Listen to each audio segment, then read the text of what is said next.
BD news. नमस्कार, मैं हूं आपके साथ वैशाली वर्मा और आप देख रहे हैं बीडी न्यूज। आइए रुक करते हैं आज की खबरों की ओर। खेल मंत्री विश्वास सारंग ने मीडिया से चर्चा के दौरान कांग्रेस पर निशाना साधा है। सारंग ने कहा, कांग्रेस ने अपनी पुरानी रणनीति की तरह काम किया है। उन्होंने जीतू पटवारी की प्रेस वार्ता पर प्रश्न चिन्ह खड़े करते हुए कहा कि कांग्रेस में इतनी जल्दबाजी क्यों है? क्या नई कार्यकारिणी की रफ्यू करने के लिए प्रेस वार्ता की गई है?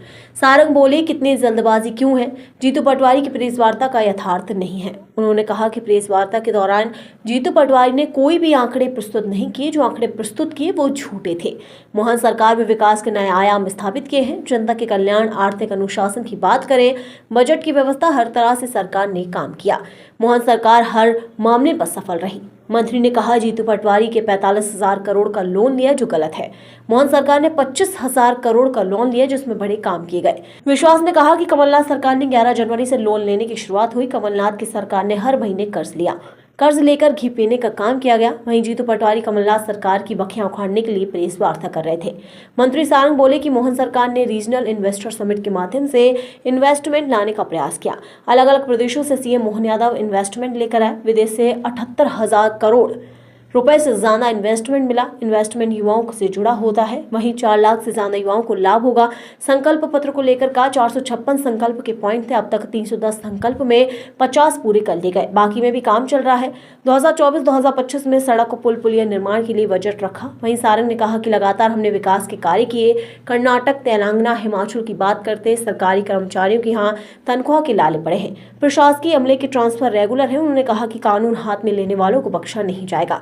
हर तरह के अपराधों में कमी आई है। 115 करोड़ के अपराधियों की संपत्ति को जब्त किया गया है। एमपी स्वर्णिम बनेगा, ऐसा हमारा प्रयास है।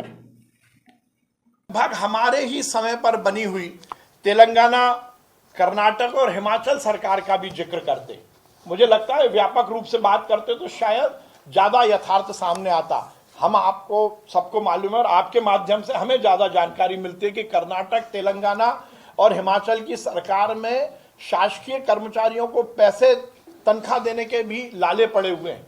एक भी उनका संकल्प पत्र या वादा पूरा नहीं हुआ। कांग्रेस के राष्ट्रीय अध्यक्ष ने ही कटाक्ष किया है कि वादे उतने करने चाहिए जितने पूरे हो सके। कांग्रेस की उन सरकारों ने कोई वादे पूरे नहीं किए हैं।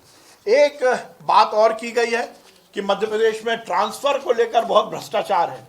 मुझे लगता है फिर ये बात इसीलिए की गई कि वो कमलनाथ सरकार की याद दिलाना चाहते हैं। मुझे आश्चर्य है, हमारे यहाँ तो ट्रांसफर पर बैन लगा हुआ है।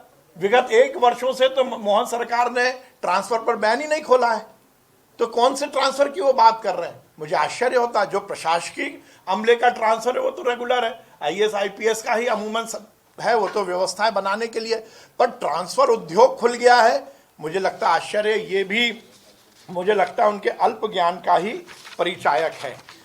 हमने लगातार कानून व्यवस्था को लेकर भी उन्होंने बहुत बातें की हैं।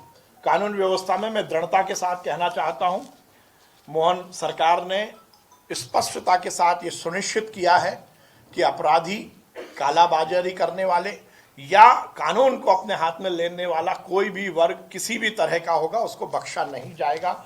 और उसी का परिणाम है कि चाहे महिलाओं के विरुद्ध अपराध की बात हो, अनुसूचित जाति जनजाति वर्ग के खिलाफ अपराध की बात हो, इन सब अपराधों में विगत 1 वर्षों में 7.91% की कमी आई है।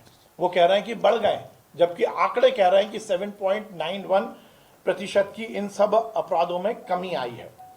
अवैध नशे को लेकर मोहन सरकार ने बहुत सख्त कदम उठाए हैं और इसमें लगभग 6,161 प्रकरणों में लगभग 7,886 आरोपियों को गिरफ्तार किया गया है और 29 आरोपियों की लगभग 115 करोड़ से ज्यादा की संपत्ति को जब्त किया गया है।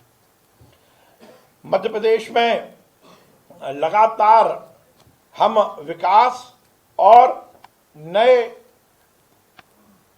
कल्याण के आयाम को सुनिश्चित कर रहे हैं और ये हमारा कमिटमेंट है कि हमारी सरकार 5 साल में जो हमारा संकल्प है उसको तो पूरा करेगी ही करेगी।